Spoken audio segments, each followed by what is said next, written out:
지난주 말씀의 제목이 문제와 소원은 기도의 사인입니다. 그랬어요. 그 말씀의 제목을 여러분들이 생각하시면서 오늘 말씀의 제목과 말씀을 들으시면 연결되어지는 가운데 하나님께 주시는 은혜가 더욱 크실 줄로 믿습니다. 성도에게 간증은 선택이 아니라 필수입니다. 그래서 좀 간략하게 말하면 이제 성도라는 말을 빼고 얘기하면 조금 더 그 말씀에 대한 내용 제목의 정리가 조금 더 간단하게 될 수가 있는데, 간증은 철저하게 선택이 아니라 필수라는 거죠. 여러분, 선택은 내가 해도 되고 안 해도 되는 거예요. 그러나 필수는 반드시 해야만 되는 겁니다. 그래서 대학에 들어가서 졸업장을 받으려고 하게 되면 공부하는 과목 가운데 선택 과목이 있고 필수 과목이 있는데, 선택 과목의 학점이 졸업하는 데 필요한 학점의 점수를 갖다가 뛰어넘어도 필수 학점 하나가 이수가 안 되면 졸업이 안 됩니다. 졸업하는데 예를 들어서 한 100학점을 갖다가 이수를 해야 된다라고 가정을 하면, 내가 선택 과목을 갖다가 더 많이 들어가지고 110학점을 갖다가 내가 확보를 했어요. 그럼에도 불구하고 내가 필수 학점으로 이수해야 될 그 학점을 내가 하나를 수강해서 듣지 않고 그 학점을 갖다 내가 못 땄다 그러면 110학점을 땄음에도 불구하고 졸업이 안 됩니다. 선택 학점을 갖다가 많이 이수했음에도 불구하고 필수 과목 자체를 갖다 이수하지 못했기 때문에 졸업이 안 되는 거예요. 자, 간증은 선택이 아니라 필수입니다. 근데 이것을 이제 성도라고 붙였잖아요. 자, 하나님께서 우리를 거룩한 무리로서 각각 개인적으로 부으셔서 하나님께서 우리를 성도라 일컬으셨는데, 성도 되어진 우리에게 있어서 간증이 없다면 그것은 성도라고 일컬어 얘기할 수가 없는 거죠. 예수 믿는 사람에게 간증이 없다? 이거 있을 수가 있을까 없을까요? 있을 수가 없는 얘기입니다. 예수 믿는 모든 사람들은 반드시 간증이 나오도록 돼 있어요. 아무리 생각해봐도 간증할 게 없다. 그럼 그 사람은 예수를 잘 믿은 거예요? 잘못 믿은 거예요? 잘못 믿은 겁니다. 내가 교회를 다니고 신앙생활을 하고 있음에도 불구하고 내가 하나님께서 내 인생과 삶 가운데 역사하셔서 이런 간증이 있다라고 얘기할 것이 없다면 그 신앙생활을 내가 잘못한 거예요. 처음부터 다시 점검해야 됩니다. 여러분, 우리가 하나님 앞에 서 신앙생활하면서 하나님을 만난 체험이 있다면 그것으로부터 시작해서 그 사람은 간증이 시작되는 겁니다. 가장 중요한 간증은 내가 하나님의 은혜를 체험한 간증, 하나님을 만난 간증.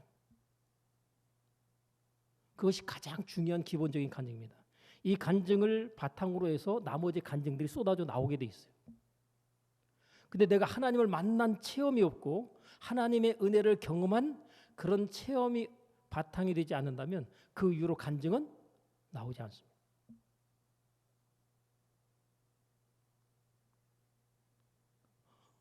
때로는 이제 순서가 뒤바뀌어서 하나님을 만난 체험은 아니지만 뭔가를 통해서 하나님께서 자기의 역사하신 어떤 작은 것 하나가 시발점이 돼서 그것이 하나님께로 더 가까이 나가면서 하나님의 은혜를 체험하고 하나님을 만나게 되는 이런 쪽으로 연결은 되죠. 보통 중학교, 고등학교 때 옛날에 보면 교회에 나가면 다른 이성 친구들을 만날 수 있다. 그래서 교회들을 나오는데 열심히 했고요. 주일학교 때는 간식 준다 하는 것 때문에 나왔어요. 근데 그렇게 나와가지고 신앙생활을 수십 년 했음에도 불구하고 하나님을 만난 체험이 없고 또 하나님의 은혜를 경험한 경험이 없고 간증이 없다면 내가 신앙생활을 잘못하고 있는 거죠. 오늘은 특별히 광복절이라고 하는 그 날이 주일에 맞춰져 있습니다. 여러분, 간증은 크게 세 가지로 보면 개인 간증이 있지만 교회 간증이 있고요, 국가적인 간증이 있습니다. 8.15 이 광복절은요, 국가적인 간증이에요.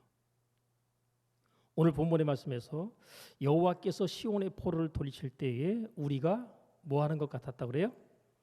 꿈꾸는 것 같았다 그러죠. 이건 현실에서는 도저히 일어날 수 없다고 생각했던 일이 현실로 일어나거나 나타나면 이게 꿈이냐 그러잖아요. 이거 꿈 아닌가? 이게 현실에서 이런 일이 일어날 수 있는가? 하는 것이 바로 이 꿈꾸는 것 같다라는 고백과 표현이 되는 거죠. 왜 이런 고백을 했을까요? 이스라엘이 나라가 망하고 수많은 사람들이 바벨론이라는 나라로 포로로 끌려갑니다. 근데 바벨론이라는 나라로 포로로 끌려가서 거기에서 포로 생활을 하면서 아예 그냥 정착해서 이제 살아버리게 되는데, 그때 하나님께서 70년이라는 시간이 차고 난 다음에 이스라엘 백성들이 포로된 바벨론의 그곳에서 그 바벨론 왕의 마음을 감독시킨 하나님의 역사하심으로 말미암아서 이스라엘로 자기 본국으로 돌아가고자 하는 자들은 내가 돌아가도록 허락한다 해가지고 거기에 살고 있던 이스라엘 사람들이 다시 자기의 본토인 이스라엘로 돌아오는 그와 같은 일이 벌어지게 되는 거죠. 이건 상상하기가 어려운 일입니다. 마치 꿈꾸는 것 같다는 표현이 정확하게 맞을 것 같아요. 여러분, 이 타국의 왕이 자기 밑에 많은 사람들을 두고 거기에서 자기를 위해서 일하게 만드는 게 좋지, 멀리 타국으로 자기의 원하는 고향으로 돌아가도록 허락한다는 자체가 이게 상식적으로 맞지 않는 일이에요. 근데 하나님이 그 일을 행하신 겁니다.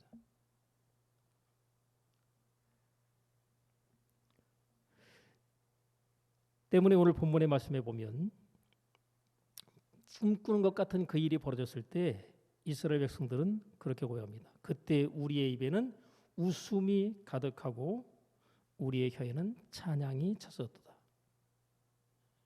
여러분, 꿈꾸는 것 같은 일이 벌어지면 그냥 웃음이 저절로 나오고 막 입에서 막 찬양의 소리가 막 터져납니다. 여러분, 너무 좋으면요 소리가 나오게 돼 있어요. 내가 응원하는 우리 팀이 골을 넣었다든지 어떤 경기 상황에서 반전을 딱 이루게 되면요, 그때 난리가 납니다.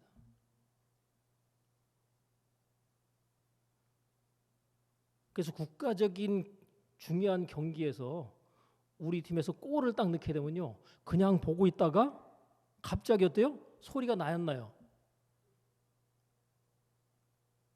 TV에서 나오는 아나운서나 해설자의 소리가 아니라 내가 같이 그 골과 함께 소리를 갖다가 막 지르고 난리가 납니다. 그래서 옛날에 2000년 월드컵 할 때요, 그때 전 국민이 하나가 됐잖아요. 그때 상황을 보면 골인이 딱 들어가잖아요, 우리 팀에서. 그럼 어떤 상황이 될까요?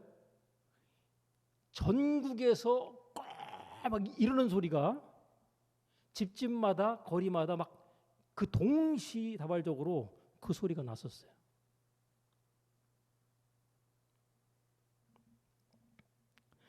이스라엘이 70년 만에 포로에서 돌아온 이 일로 인해서 그들이 꿈꾸는 것 같았다 얘기하면서 그들에게 있어서 웃음이 가득하고 그 입에 찬양이 찼었도다 이렇게 고백하고 있는데, 우리나라의 경우로 돌아오면요, 우리나라도 일제 36년 동안 식민지로 있다가 진짜 상상하지도 못했던, 막연히 바랬겠지만은 진짜 이게 현실이 맞나라고 생각할 정도로 해방이라는 감격이 주어집니다. 1945년 8월 15일 우리가 그때 당시에 살았던 분들의 어떤 현실적인 상황을 갖다가 이렇게 우리가 돌아가 보면 뭐 자료 화면을 통해서도 우리가 이제 보게 되면 막 사람들이 거리로 막 뛰쳐나와 가지고요. 막 만세를 부릅니다. 그것도 태극기를 들고 나온 사람들도 굉장히 많았어요. 다 태극기를 어디다 숨겨놓고 있었던 것 같아요. 예? 걸리면 문제가 되니까 그 숨겨놨던 태극기를 꺼내가지고 나와서 만세를 부릅니다.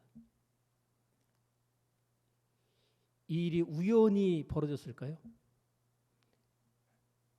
이 대한민국 이 나라를 하나님께서 이후에 크게 쓰시기 위해서 준비해 놓으신 가운데 해방이라고 하는 구원의 감격을 우리 민족에 허락해 주신 것입니다. 우리나라가 일본의 식민지로 36년을 지냈는데 사실 하나님께서 개입하지 않고 그대로 두었다면 우리나라 계속해서 식민지로의 그 상황이 계속 진행됐을 수도 있습니다. 우리나라의 힘으로 일제와 싸워가지고 우리나라 독립운동이라는 했잖아요. 독립운동 해가지고 우리나라가 다시 우리나라를 회복하고 차지할 수 있을까요? 독립운동을 하는데 국내에서는 하기가 어렵다 보니까 어디로 갔어요? 남이 나라로 가가지고 거기서 독립운동 하는 거예요. 일본 가서, 중국 가서. 물론 중국 자체도 일본에게 식민지가 되어 있는 상황이었지만 우리나라는 땅덩어리가 좁고 중국은 땅덩어리 넓으니까 그 땅덩어리 넓은 곳에 가서 거기서 숨어 있으면서 독립운동을 하게 되는 거죠. 그 독립운동만 가지고 우리나라는 해방을 맞이할 수가 없습니다. 때문에 수많은 사람들이 친일을 할 수밖에 없는 상황이 일제시대 때 상황입니다. 친일 논란을 따지면 사돈의 팔촌까지 연결하면 친일 아닌 사람이 거의 없어요. 우리나라의 거의 80% 정도는 친일, 진짜 목숨 걸고 나는 친일 안 하겠다고 작정한 사람 아니고서는 친일 안 한 사람이 없습니다. 직접으로 아니더라도 간접으로라도 다 했다는 얘기예요. 왜요? 우리나라가 해방이 될 거라고 하는 사실 자체를 사람들이 꿈꾸고 상상도 못했다는 얘기입니다. 근데 하나님이 그 일을 이루셨어요.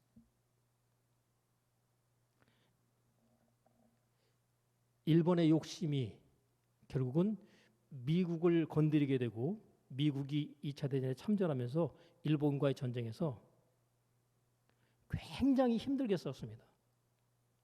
미국이 직접적으로 대륙인 본토를 공격받지 않아서 그렇지 해전을 통해 가지고 미국이 엄청난 피해를 일본을 통해서 보게 됩니다. 일본의 전력이 미국을 갖다 거의 능가할 정도로 그 엄청난 무기들을 다 가지고 있었고요. 지금 그런 것들을 다 제한해 놨지만 옛날에 항공모함이 엄청나게 많았습니다. 일본이. 그래서 미국이 상당한 위기 상황까지 갔던 직전의 상황들이 그 기록들에 남아 있어요.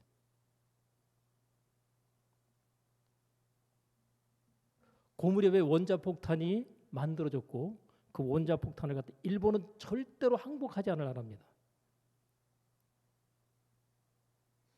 그래서 일본 본토에 두 곳에 원자폭탄이 떨어지죠. 우리가 잘 알고 있는 대로 히로시마에 떨어지고 나가사키에 떨어집니다.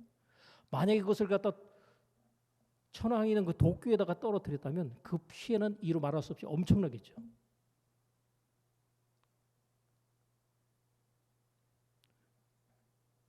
사람이 가장 많은 그곳을 피해서 그럼에도 불구하고 중요한 전략 거점지인 두 곳에 원자폭탄을 떨어뜨립니다. 그 결과 천황이 무조건 항복을 방송을 통해서 선언하게 되죠. 그 결과 우리나라는 저절로 해방이라고 하는 결과를 감격 속에 맞게 됩니다. 그것이 바로 광복절이죠. 우리가 노력하고 힘써서 해방이 됐다? 이건 말도 안 되는 거예요. 독립운동을 한 사람들의 나름대로의 수고와 노력이 있었지만 그들의 노력으로 해방이 된 게 아니에요. 전적인 하나님의 개입과 간섭에 의해서 우리가 해방의 감격을 맞이하게 되고 그런 말미암아 하나님께서 이 나라를 쓰시고자 하는 그 모습을 확인하게 되는 거죠. 여러분 해방이 되고 난 다음에 이제 3년이라는 시간이 지납니다. 1948년 우리나라 독자적으로 대한민국이 건국이 돼요. 남북한이 하나 같이 해보려고 했는데 사상이 너무나 다르기 때문에 하나로 될 수가 없는 거예요. 공산주의하고 민주주의 도저히 하나가 될 수가 없는 거예요.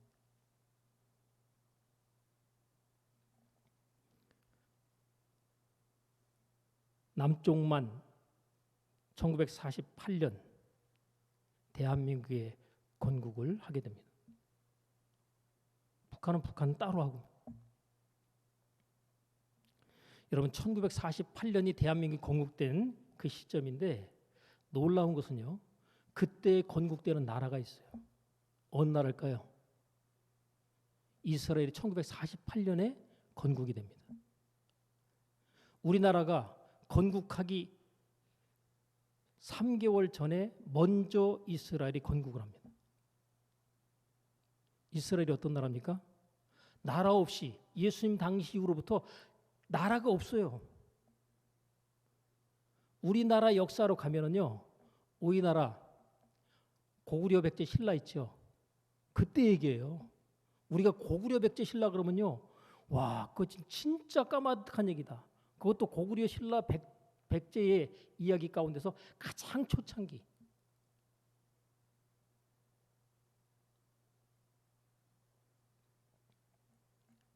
그때 이야기가 이스라엘 당시에 예수님이 계셨던 그때 상황으로 가는 겁니다.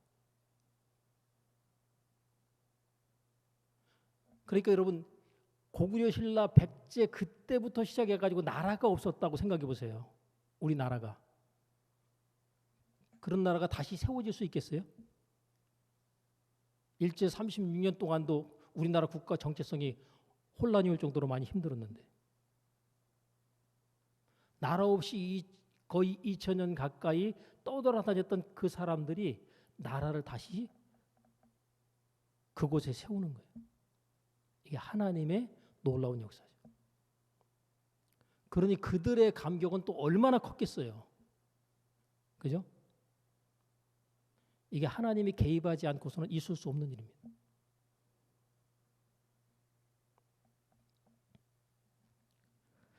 여러분 대한민국 건국하고 난 다음에 이제 조화라 했지만 북쪽에 이 공산 정권이 있음으로 말미암아서 대한민국은 호시탐탐 적화의 야욕에 노출되어 있는 게 사실입니다. 대한민국이 건국하고 난 다음에 미국이라는 나라가요 철수를 해버립니다. 우리나라에서 이제 너희 나라 세워졌으니까 이제 너희가 알아서 해라 하고서 미군이 철수를 합니다. 미군이 만약에 여전히 주둔해서 있었다면 6.25 전쟁 안 일어납니다. 근데 미국이 우리가 이제 떠날 테니까 우리는 너희를 지배하거나 다스리거나 점령하지 않고 너희들이 독자적으로 나라를 갖다가 꾸려갈 수 있도록 우리는 완전히 손 떼고 나가겠다.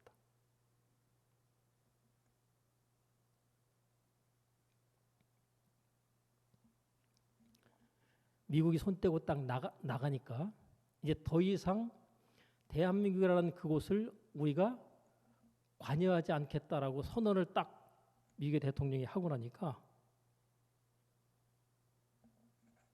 북한의 김일성이 어떻게 했어요? 우리에게 전쟁 물자만 확실하게 제공해 주면 우리가 대한민국을 그냥 먹겠다는 거죠. 그래서 엄청난 전쟁 물자를 소련은 또 공급받아가지고 그래서 우리나라를 쳐들어오게 됩니다. 당시의 상황을 보니까 우리나라 안에 엄청나게 많은 북한의 첩자와 간첩들이 우리나라 남쪽 안에 엄청나게 깔려 있었습니다. 그때 대표적인 북한하고 같이 연계되어 있는 대표적인 불순분자의 대표가 뭐냐면 박헌영이라는 사람이 있는데 남로당의 대표예요. 거의 북한에는 김일성이가 있지만 남쪽에는 이 박헌영이라는 사람이 있어가지고 서로 6.25 전쟁에 대한 것을 같이 협력을 했습니다. 치고 넘어오면 남쪽에서 봉기를 일으킬 것이고 남쪽에서 봉기를 일으키게 되면 그냥 대한민국을 먹는 것은 이제 시간 문제다. 쳐들어오기만 해라. 이런 식의 교류가 있었습니다. 실제로 대한민국 남쪽에는 건국이 되고 난 이후에도 계속해서 불순분자들이 굉장히 많이 섞여 있었습니다.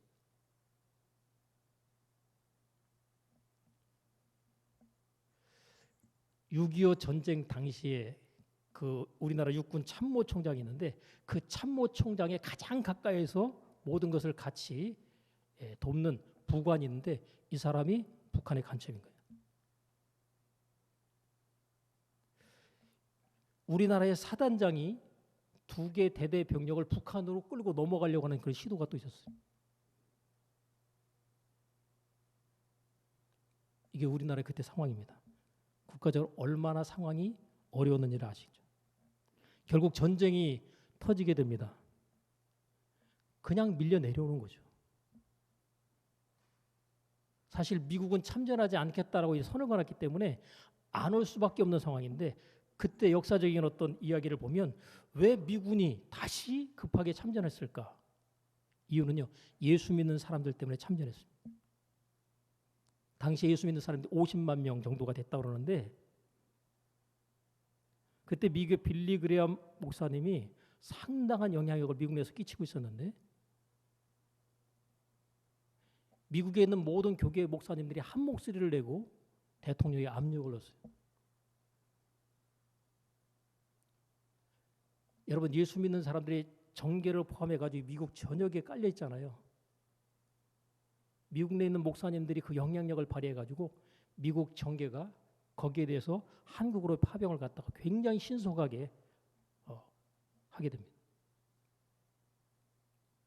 그리고 하나님의 섭리 가운데 유엔에서 한국으로 파병에 대한 결정 자체를 갖다가 하게 되는데 놀랍게도 거부권을 행사하면 파병이 안 되는데 소련에서 거부권을 갖다가 행사해야 될 대표가 그 자리에 참석하지 못합니다. 파병 결정이 이루어지고 미국이 가장 먼저 가장 많은 인원을 끌고 대한민국에 참전을 하게 됩니다. 만약에 미국의 참전 자체가 조금만 더 늦었어도 유엔에서 결의해가지고 하는 그 결정 이전에 빨리 참전하는 그 일이 만약에 없었다면 우리나라 대한민국은 벌써 공산화됐습니다.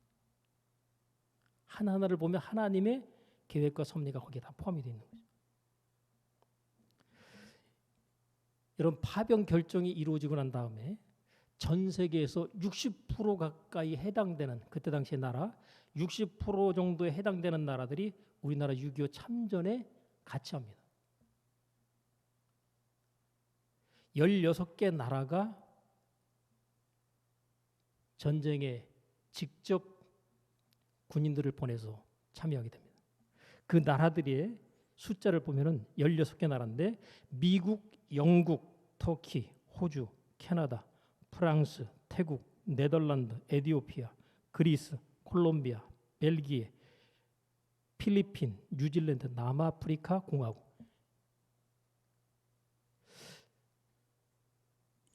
이런 나라들이 우리나라에 병력을 보내서 직접적인 전투에 참여를 하게 됩니다. 의료적인 지원을 하기 위해서 6개 나라가 참전하고요.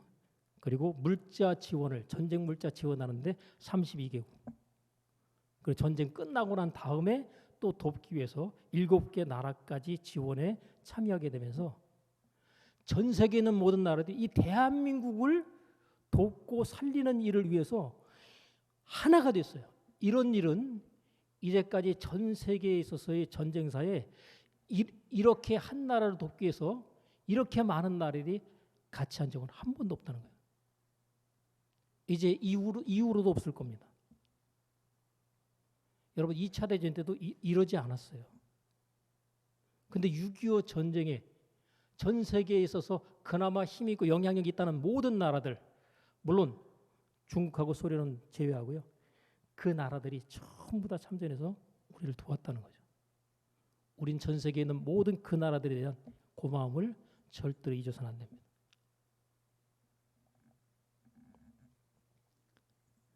지금 우리나라와 비교하면요. 이거는 진짜 사는 게 아니될 정도로 굉장히 힘들고 어렵게 사는 나라들이 많은데 우리나라는 지금 세계 속에 10위 안에 들어있는 그런 강국으로 하나님께 세우셨어요. 이게 세계 속에 선교 한국을 실현하고자 하는 하나님의 계획이기 때문에 이런 일이 일어나고 있는 겁니다.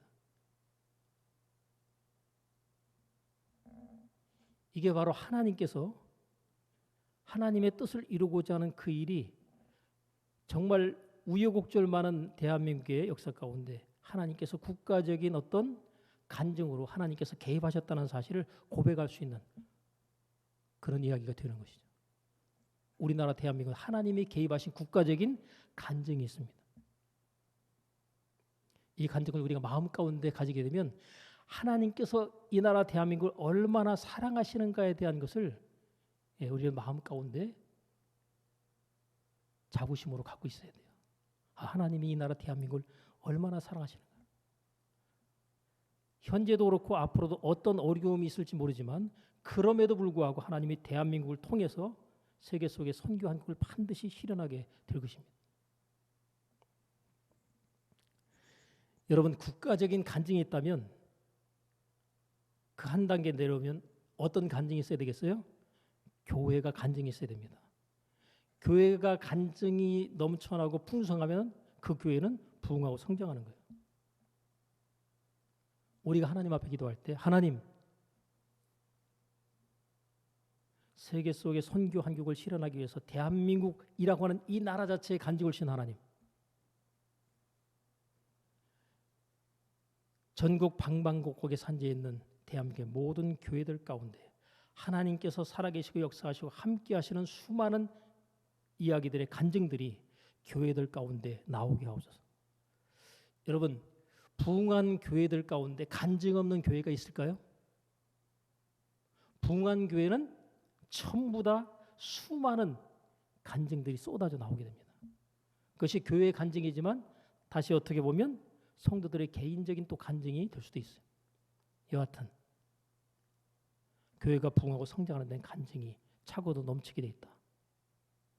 우리가 하나님 앞에 하나님 우리 교회 가운데 간증이 차고도 넘치게 하여 주옵소서. 간증은 하나님께서 함께 하신 수많은 아름다운 이야기의 증거들이 나오는 것을 간증이라고 얘기하잖아요. 우리가 하나님 앞에 간절한 바람과 소원으로 하나님께서 주시는 은혜와 축복의 아름다운 간증들이 나오기를 위해서 기도하지 아니하면 그 간증은 나오지 않을 수 있다. 여러분이 문제가 있고 소원이 있음에도 불구하고 하나님 앞에 그 문제를 해결해 주시도록 또 여러분의 마음 가운데 들어와 있는 그 소원이 이루어지기를 간절히 바라면서 하나님 앞에 기도로 구하지 않는다면 그 문제가 해결되지 않고 소원이 이루어지지 않는 것처럼 내 인생과 삶 가운데 또 우리 교회 가운데 간증이 일어나기를 간절히 소원하지 아니하면 또 교회 가운데 있는 문제를 위해서 하나님 앞에 기도해서 그 문제를 해결받는 역사가 나타나지만 간증은 없는 것입니다. 때문에 우리가 하나님 앞에 문제와 소원은 기도의 사인입니다 라고 했던 것처럼 문제는 해결함으로 간증을 만들고 소원은 이루어지는 결과를 통해서 또 간증을 만들어내는 겁니다. 그러니까 하나님께서는 우리에게 끊임없이 하나님께서 함께 하신 것에 대한 간증을 우리의 삶 가운데 교회 가운데 쏟아내기를 원하시는 거죠. 여러분 성경 속에 나오는 사람들의 이야기들을 보면 그게 뭐예요? 거기에 다 간증이 있잖아요. 그죠? 성경에 나오는 위대한 인물들의 이야기들을 보면 전부 다 간증이 있어요. 근데 우리가 사실은 성경 속에 나와 있는 그 인물들이 다 위대해 보이죠. 그죠? 근데 위대해 보이지만 그들이 위대한 게 아니라 그들은 지극히 평범한 사람들입니다. 그런데 하나님께서 그들에게 함께 하시고 은혜를 베푸시니까 그들이 위대해 보이는 사람처럼 된 것입니다.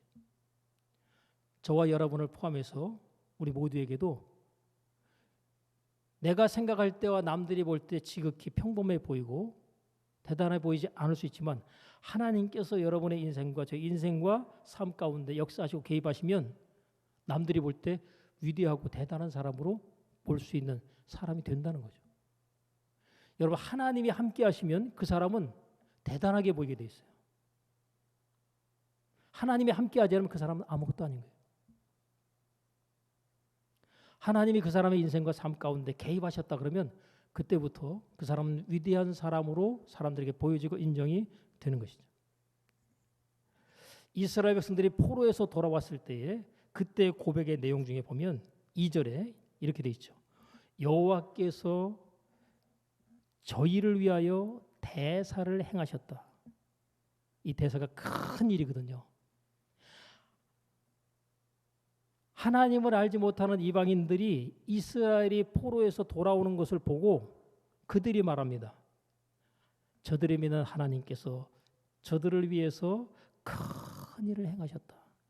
그들이 먼저 말하는 거예요. 여러분 하나님이 역사하시고 함께 하시면 내가 얘기하지 않아도 누가 먼저 안다? 다른 사람들이 먼저 알아서 하나님께서 축복하셨다.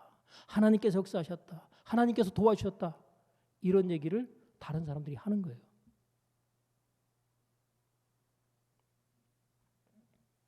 여러분 이삭이 흉년의 때 하나님께서 애굽으로 내려가지 말고 내가 있는 이곳에 머물러 있으라고 명령하십니다. 그래서 이삭이 환경 따라가지 않고 하나님 말씀 따라 순종을 하고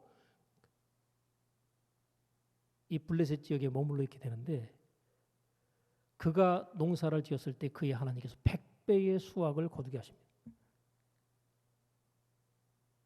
그리고 그가 우물을 파는 곳마다 우물을 파겠다고 시도하는 곳마다 전부 다 물이 터져 나와서 우물이 됩니다. 우물물이 나올 때마다 그것을 시기하고 질투하는 이 블레셋 지역의 사람들이 그것을 갖다가 빼앗거든요. 그러면 장소를 옮겨서 또 파면 또 나오고 파면 또 나오고 몇 번을 갖다가 빼앗았는데 그럼에도 불구하고 우물이 터져나오는 것을 보게 되면서 사람들이 두려워하기 시작합니다. 저 사람은 하나님께서 함께하는 사람이구나. 저가 믿는 하나님이 정말 살아계시는구나 하는 사실을 알게 됩니다.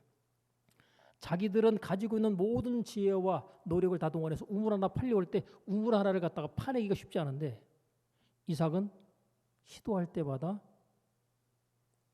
땅속에서 물이 올라오거든요. 이삭이 믿는 하나님이 정말 살아계신 하나님이구나 라고 생각을 하게 되죠. 그래서 그들이 말합니다. 하나님께서 너와 함께 하신다 하는 것을 얘기하면서 우리 사이좋게 지내자. 여러분 하나님께서 함께하는 것을 갖다가 확인한 상태에서 여러분을 함부로 대할 사람이 있을까 없을까요? 못 대합니다. 왜요? 하나님께서 저와 함께한다 하고 할 때 그를 함부로 대하거나 무시하거나 공격하면 어때요?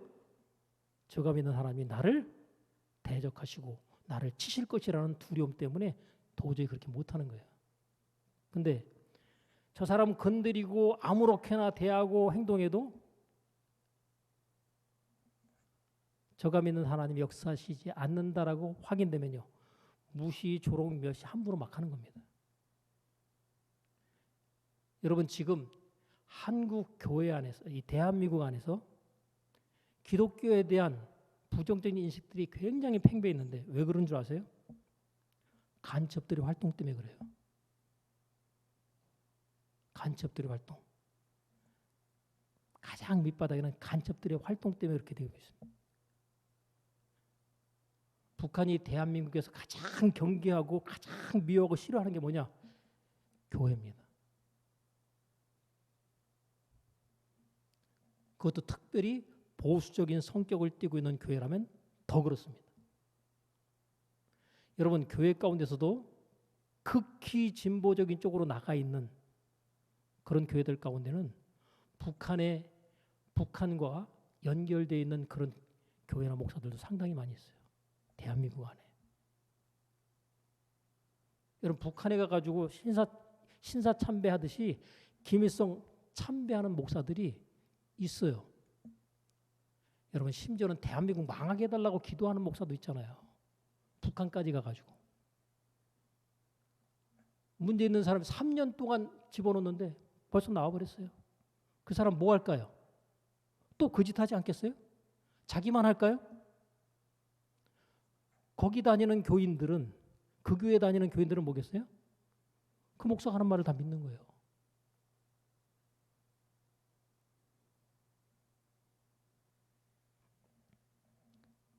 여러분, 우리가 이단에 빠지지 않는 것도 하나님의 은혜지만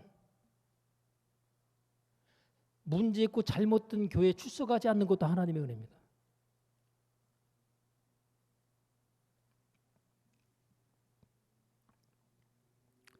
여러분, 오베데돔은 하나님의 법궤를 갖다가 자기 집에 모시고 3개월이라는 그렇게 길지 않은 짧은 기간 동안 하나님의 법궤를 모시는 일을 갖다가 그가 수용했는데, 그 일로 말미암아 그 집과 그의 소유의 모든 것들에 하나님께서 복을 주시는데 그게 소문이 나버렸어요. 사람들이 하나님의 법궤를 모시는 일을 그때 가장 부담스러워할 때 저희 집으로 모시겠습니다 모셨거든요. 그때 3개월 기간 동안에 얼마나 하나님께서 그의 집을 축복하셨던지, 하나님께서 그의 집에 축복하셨다라는 것이 이스라엘 전역에 다 소문이 나버립니다. 여러분, 여러분의 삶 가운데 하나님께서 누구네 집을 축복하셨다라고 하는 것이 주변의 모든 사람들에게 다 소문이 날 정도다. 이거 간증이에요. 그의 집과 그의 소의 모든 것. 그러니까 그때 당시에 3개월이라고 하는 그 기간 동안 하는 축복하시면서 끝나는 것이 아니라 그의 자자손손, 그것 때문에 그의 자자손손이 하나님께 주신 축복으로 흘러갑니다. 여러분, 한나는 하나님 앞에 서원 기도를 드렸어요. 뭐 때문에요? 아이를 낳지 못하는 것 때문에 서원 기도를 합니다.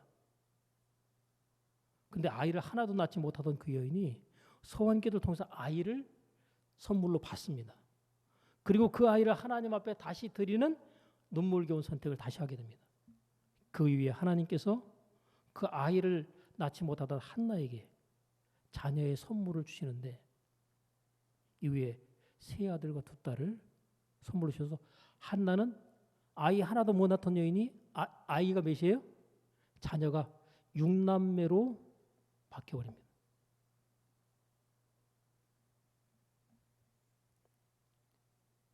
한나에게 있어서는 기도에서 응답받은 체험이 뭐예요? 간증입니다. 간증이에요.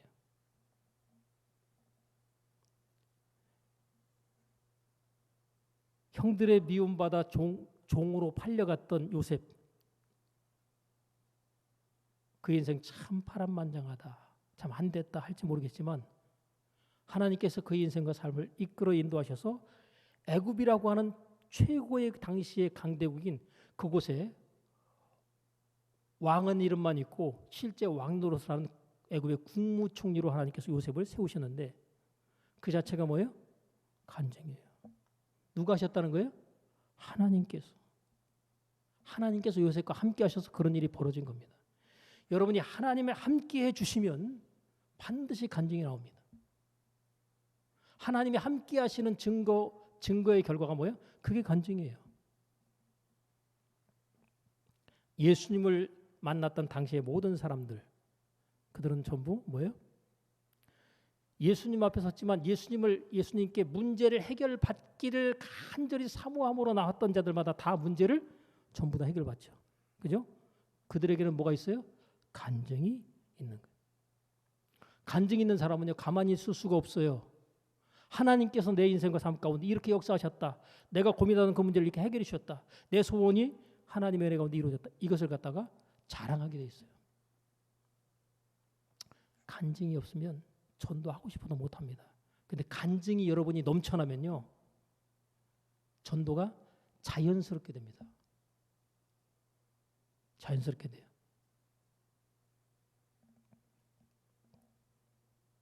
어떻게 하면 나도 당신처럼 될 수 있을까?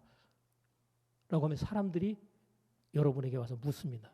그러면 내가 만난 하나님을, 내가 체험한 은혜의 체험을 얘기해 주면 그 사람들이 당신이 믿는 하나님 나도 믿겠다라고 그렇게 오게 되는 거죠. 간증이 있는 사람은요, 강력한 자석처럼 다른 사람들을 끌어당기게 되어 있습니다. 근데 간증이 없으면 상대방을 끌어당길 수 있는 강력한 자력이 없어요. 붙지를 않는 거예요. 때문에 우리가 하나님 앞에 기도해야 됩니다. 하나님, 문제를 해결해 주옵소서. 하나님, 이 소원 정말 현실적으로 이루어지는 것 자체가 불가능해 보이지만 이 소원을 내가 하나님 앞에 놓고 기도합니다. 기도하고 구한 것은 받은 줄로 믿어라 라고 말씀하셨는데 거기에 무엇이든지가 포함이 되어 있기 때문에 이게 이루어질까 말까를 생각할 것이 아니라 하나님께서 역사하시면, 내 힘으로 내 능력으로 안 되면 하나님이 역사하시고 개입하시면 일이 이루어진다. 믿음으로 고백하고 신뢰하면서 하나님 앞에 구하는 거죠. 그리고 문제가 해결되고 소원이 이루어지거든 어떻게 하셔야 돼요?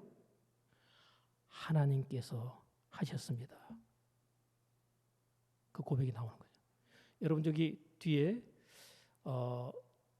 책장에 꽂혀 있는 책꽂이의 내용 가운데서 하나님을 만난 체험과 간증들을 갖다 이렇게 책으로 낸 것들이 쭉 있잖아요. 거기에 보면 하나님이 하셨어요 라는 이름의 제목으로 나와 있는 책이 있어요. 내가 한 게 아니라 누가 했다고요? 하나님이 하셨대요. 그럼 나는 뭐 했을까요? 하나님 앞에 문제와 소원이 있을 때 기도 제목을 가지고 하나님 앞에 나아가고 맡기고 구하는 거죠. 구하되 어떻게 구해야 될까요? 믿음으로 구하는 겁니다. 이 문제는 반드시 하나님이 해결해 줄 수 있다. 이 소원은 하나님께서 반드시 이루실 수 있다. 이 사실이 믿어지고 깨달아지는 가운데 하나님 앞에 구하는 겁니다. 하나님은요, 응답을 항상 준비해 놓고 있어요. 100% 하나님께서 여호와의 이레로 우리가 고민하는 그 문제 해결을 준비해 놓고 계시고 여러분이 원하는 바의 소원을 이루시려 준비해 놓고 있습니다. 하나님, 내가 하나님 앞에 이 문제 해결을 위해서 구하고 내가 하나님 앞에 이 소원을 이루시기 위해서 구하오니 이 문제가 해결되고 소원이 이루어지는 결과를 나에게 허락하실진데 내가 하나님께서 내 인생과 삶 가운데 이렇게 역사하셨어요 라고 내가 고백하고 자랑하며 간증하겠사오니 하나님의 이름을 높이겠사오니 하나님 나의 삶 가운데 간증을 허락해 주옵소서. 이 고백을 하셔야 돼요. 여러분, 하나님은 구하라, 찾으라, 문을 두드리라 이렇게 말씀하시는데 왜 구하라 하실까요? 안 구하면 주실 수가 없다는 거예요. 너희가 얻지 못하면 뭐 때문이에요? 구하지 아니하며. 그런데 구하지 않고 저절로 이루어지기를 바라고 있다가 안 이루어졌다고. 내가 교회 다닌 지 그 많은 시간과 세월 속에 하나님은 왜 내 삶 가운데 내 문제를 해결하지 않고 내 소원을 이루지 않으실까? 그런데 하나님의 함께 하심과 역사하심을 체험한 사람들은요, 그런 얘기 안 합니다. 간증이 10년 전에 나오고 그친 게 아니라 5년 전에 나오고 그친 게 아니라 1년 전에 나오고 그친 게 아니라 지금도 현재 진행형으로 간증은 계속되는 것이 이것이 성도에게 있어서 나타내야 될 간증의 결과들이 되어야 하는 거죠. 여러분, 크고 대단한 간증도 있지만 내가 살아가는 삶 속에서 작은 것 하나에 대한 깨달음 자체도 그 감사의 표현과 고백들이 간증으로 나오는 거예요. 여러분, 부자 많은 데서 간증이 나오는 게 아니라 내가 지금 살아가는 삶 자체가 그렇게 넉넉하고 여유 있는 삶이 아님에도 불구하고 남들이 볼 때 그가 그 속에서 감사하고 살아가 있는 모습을 보면서 놀라는 거예요. 아니 나는 당신보다 훨씬 더 좋은 환경과 조건들을 다 가지고 살아가는데도 불구하고 그렇게 행복하다거나 그렇게 감사하다거나 기뻐하지 않는데 당신은 나보다 훨씬 더 어렵고 열악한 환경 속에 있는데 어떻게 감사하며 사느냐. 이것이 신기하다는 거예요. 여러분 그것도 간증이에요. 하나님께 주신 은혜가 그 마음속에 힘으로 역사하고 있기 때문에 그것이 그런 고백과 감사의 표현으로 간증이 될 수가 있는 거죠.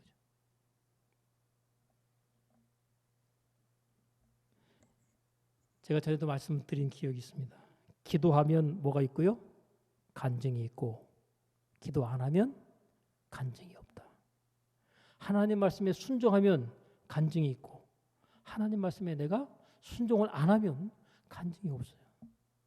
여러분 우리가 하나님 앞에 하나님 내 인생과 삶 가운데 하나님께서 함께 하신 증거로서의 간증이 나의 삶 가운데 계속되어 나타날 수 있게 하옵소서라고 고백하면서 간증 있게 필요한 기도, 간증 있게 필요한 하나님 말씀에 대한 순종 이것에 우리의 관심과 초점을 맞추심으로 말미암아 여러분의 삶 가운데 물론 이제까지도 있을 수 있겠지만 앞으로 더 풍성하고 아름답고 축복된 간증이 여러분의 인생과 삶 가운데 하나님에 대한 자랑으로 고백되며 쏟아져 나올 수 있기를 주의 이름으로 축원합니다.